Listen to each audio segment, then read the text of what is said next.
But Christian Yelich was the guy you were like, oh, you could get yourself one of those, especially the Blue Jays where the prospect depth in the outfield wasn't so great. They made an effort. And the key piece that they were going to include was Bo Bichette. The Marlins, they balked. They said, nah, this is not a Bo Bichette type of deal. This is a Vlad Jr. type of deal.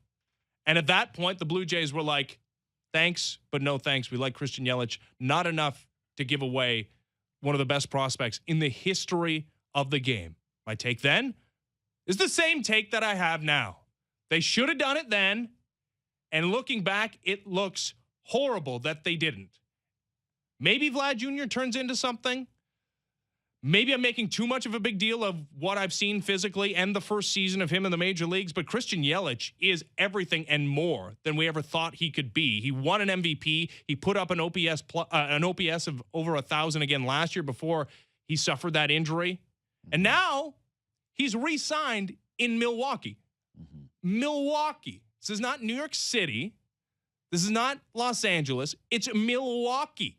It's going to be a Milwaukee Brewer for the next 9 years. So if your question was, well, I don't know if you're giving up that for, another just 4 seasons of Christian Yelich.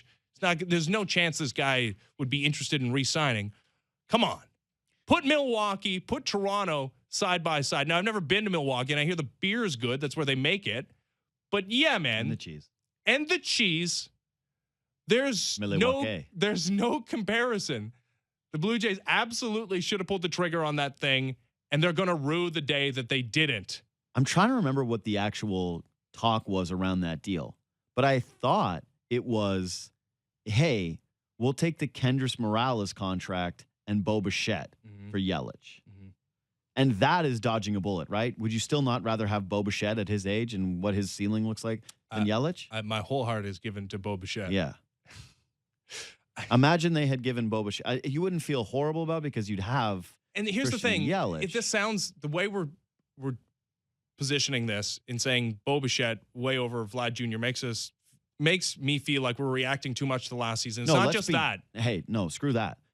Who do you think is the more valuable organizational player as of today? It's Bo Bichette. There's no question. Yeah, obviously. And part of it is the season and what he showed. Yeah, but that matters. It does. But Playing baseball matters for projecting baseball. It's not just that, but it's the work ethic. It's everything you hear that surrounds Bo Bichette. It's that he can actually play defense, and who knows if he's a long-term shortstop. But, in his first foray into it, the most taxing defensive position in baseball, held his own. If you're the person right now that would say no to a Vlad Jr. trade straight up for Christian Yelich, who I know you have to pay $30 million a year for the next 9 years, and he'll be 37. Who's not doing that? And yes, Christian Yelich wasn't exactly this when he arrived in Milwaukee because he wasn't an MVP for the Marlins, but he was so damn good. And a very difficult ballpark to hit in, plays great defense, can play center field. This isn't out of the blue. This is why they were asking for a top prospect, because this was always on the table. Blue Jays should have Christian Yelich because that would have gotten it done. And we could have been watching Vlad Jr. try to lose all the weight in Miami right now. So I'm not obviously nearly as staunch in my beliefs as you are when it comes to Vlad. I think Vlad's going to be fine, just fine. I think he's going to rake this season. I think that he and Bo are going to be an incredibly fun story to watch. I'm really, really excited about the two of them together. I believe in it. And yeah, you know what? Maybe part of that is being a homer, but I don't think that a guy that gets projected by everyone that everyone watches hit and says, this guy's different, is not going to be that. And if his conditioning and everything isn't quite there, I still think he's going to be able to rake, and that's all that really matters here. That's really what matters. Eventually, the defense isn't going to be there. It's tied, though. I don't care. I think he's 800 pounds. He's still going to be pretty much can't miss to me. And I believe that still to this day. I will say this, though.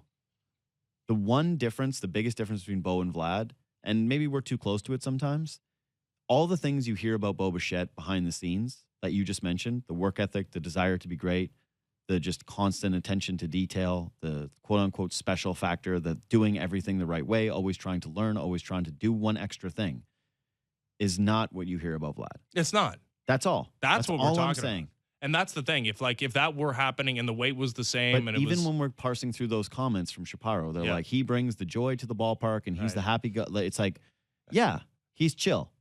He's a chill dude. And not everyone's built to be like Bo Bichette in terms of like being the hardo who wants to get better every day and is going to be that way. It's not what's best for everyone. Maybe what is best for Vlad Jr. is that he is relaxed, that he is feeling comfortable, that he is having fun, and that's the best Manny way to Ramirez was kind of like that. Exactly. And who wouldn't want Manny Ramirez on their team? Exactly. There's not one way of doing things. It's just, yes, it is hard during spring to hear those things about Bo and then hear them about Vlad and then just be like, yeah, that's a nothing. It's a something, especially when you hear Mark Shapiro say those words.